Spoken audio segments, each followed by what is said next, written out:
Асылы Болат Атабаев рас айтады. Адам ата Хауаны бейіште жүргенде жартылымен зар тілінде сөйлескен деп. Оған дәлел хақтан келген, көктен түскен 4 кітаптың да жыр уәзініменен келуінде. Ал енді қазақта ақын халық деп жатады. Оның да сол дәлелі сол жаңағы мен айтқан шындық ақиқатта тұр. Пейіш көкірек, періште тілек ұлт ақын халық болмай қалай болады? Осы біздің көптеген жігіттер айтып жатады кейде. Осы Қытайдан келген қазақта екінің бір ақын деп. Ол әрине заңдылық. Бұрын күллі қазақ сондай болған. Кейіннен рух төлежіп, әлсіреп, кірлеп.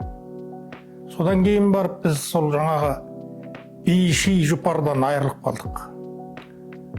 Ал енді бүгінгі Талапбек поэзиясын қарасаң да сонау керулен бойындағы күш керуендерді елестететін бағзы сарындар баурап тұрады бұның жырларында.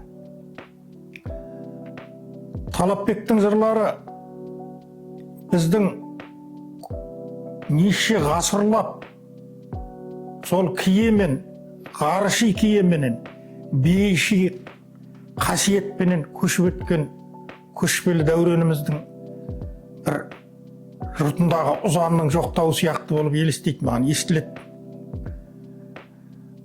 Талапбек көкірегін, жүрегін қаламсабымен қарнап, бармағын шайнап отырып жазатын ақын меніңше. Ол бармақ осыдан 70 жылдың үстінде анау тең емес дұшпанмен шайқаста бармағын шайнап кеткен Оспан Батырдың бармағы болуы мүмкін. Оның да басқа небір есіл ерлердің бармағы болуы мүмкін. Іште өлген арманы болуы мүмкін. Енді мен өзім Талапбектің болашағына ешқандай күмәнданбаймын. Оның өрісінің ұзақтығына, өресінің кеңдігіне күмәнім жоқ. Ендігі 6 айдың арғы бетінен келетін ұрпақтың көкірегінде Талапбектің ыстық жүрегі болмайды-ау деген ғана уайым бар менің көкірегімде. Құдай тағала сол уайымымызды жоятын әділ Алла бір заңға қол қойса екен деп күні-түні тілеймін. Талабың тассын, Талапбек.